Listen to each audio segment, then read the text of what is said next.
ADCP Aditya Gautam ने कहा, हमारी साइबर सेल के एएसआई को शाहदरा और उत्तर प्रदेश के दूसरे हिस्सों से दिल्ली में नकली दवा बनाने वाले एक रैकेट के बारे में जानकारी मिली। इस पर कार्रवाई करते हुए हमने शाहदरा में छापा मारा और निखिल अरोड़ा को गिरफ्तार किया। उसके पास से 1,20,000 से ज्यादा की नकली दवाएं बरामद की गई। बाद में 3 और लोगों को गिरफ्तार किया गया। मयंक अग्रवाल और मोहित शर्मा को भी गिरफ्तार किया गया। हमने मुजफ्फरनगर में एक पूरी फैक्ट्री का भांडाफोड़ किया। ये लोग 2011-12 से काम कर रहे थे।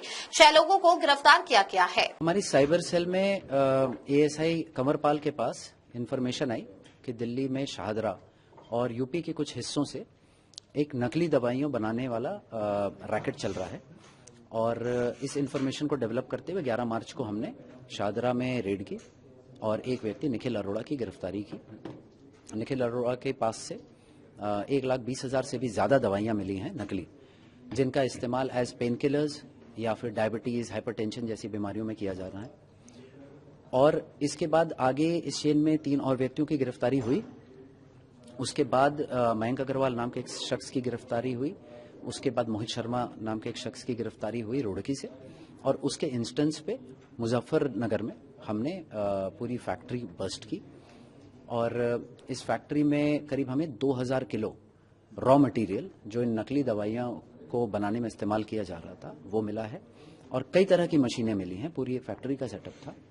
इन मशीनों से इन दवाइयों को बनाया जा रहा था और इनको ब्रांड और लेबल के हिसाब से पैक किया जा रहा था और आगे सप्लाई किया जा रहा था। ये सप्लाई कहाँ पे करते थे और पिछले कितने समय से ये नकली दवाइयाँ बनाते थे? देखिए, करीब 2011-12 से इस तरह का काम कर रहे हैं और इन दवाइयों को नॉर्दर्न इंडिया के कई स्टेट्स में सप्लाई किया जा रहा था, दिल्ली, यूपी, एमपी, हिमाचल, पंजाब वगैरह में। सर, अभी तक कितने अरेस्ट हो चुके हैं? क्या इनके साथ और भी इस मामले से जुड़े हो सकते हैं? आगे देखते हैं। देखिए, 6 व्यक्तियों की गिरफ्तारी हो चुकी है अभी तक, जिसमें से 2 जिनके नाम शाहरुख और राहुल हैं। ये 2 फेक जीएसटी बिल्स बनाने का काम करते थे और इसके अलावा 4 ये व्यक्ति हैं जिनका मैंने आपको पहले नाम बताया। ये डायरेक्टली इन दवाइयों के सेल में और मैन्युफैक्चरिंग में इन्वॉल्व थे। आगे भी जिनके भी नाम आएंगे उनके खिलाफ सख्त कार्रवाई होगी।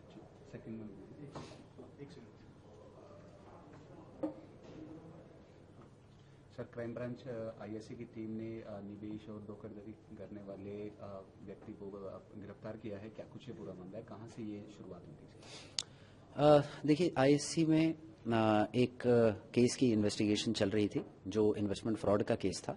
करीब 31.5 लाख रुपए का इन्वेस्टमेंट फ्रॉड का केस था। तो इसमें शुरुआत हुई, बैंक अकाउंट होल्डर्स को कुछ जो प्राइमरी बैंक अकाउंट होल्डर्स थे उनको गिरफ्तार किया गया और इस चेन में आगे जैसे जैसे इन्वेस्टिगेशन बढ़ी तो एक व्यक्ति का नाम आया, करण कजारिया। करण कजारिया के बारे में ये पता चला कि ये काफी बड़े लेवल पे बैंक अकाउंट्स सोर्स करता है और इंडिया में आप ये समझें कि बहुत ही हाई लेवल का हैंडलर है ये और बैंक अकाउंट प्रोवाइडर है। इस व्यक्ति को हमने कलकत्ता से गिरफ्तार किया। ये जो इसके बाकी एसोसिएट्स हैं जो साउथ ईस्ट एशिया में, कंबोडिया, थाईलैंड वगैरह में हैं, वहाँ पर ये जाता भी रहता है, उनसे मिलता भी है और बाकी यहाँ से बैंक अकाउंट सोर्स करके और उनको प्रोवाइड करता है। इन बैंक अकाउंट्स का इस्तेमाल डिजिटल अरेस्ट और इन्वेस्टमेंट फ्रॉड दोनों ही में होता है। इसके पास से जो अकाउंट्स की डिटेल मिली है उनके खिलाफ आप ये समझें 300 करोड़ से भी ज्यादा की चीटिंग की कंप्लेंट्स हैं national cyber crime reporting portal पे।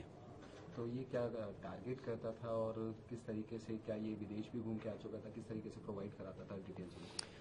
देखिए, इसने अपना एक वेल एस्टैब्लिश्ड नेटवर्क बनाया हुआ है यहाँ पर, जहाँ पर कई लेवल पे इसने अपने लोगों को रिक्रूट किया हुआ है जिनका काम है कि वो बैंक अकाउंट सोर्स करें। तो वो 6-7 लेयर्स पे बैंक अकाउंट सोर्स होते होते फिर फाइनली इसके पास पहुंचते हैं और वो सारे अकाउंट्स की डिटेल्स ये कलेक्ट करके और ये इन्फॉर्मेशन ये प्रोवाइड करता आगे अपने एसोसिएट्स और हैंडलर्स को जो विदेश में बैठे। कितने जनों की और गिरफ्तारी हुई इस केस में अभी तक टोटल 11 लोगों की गिरफ्तारी हो चुकी है।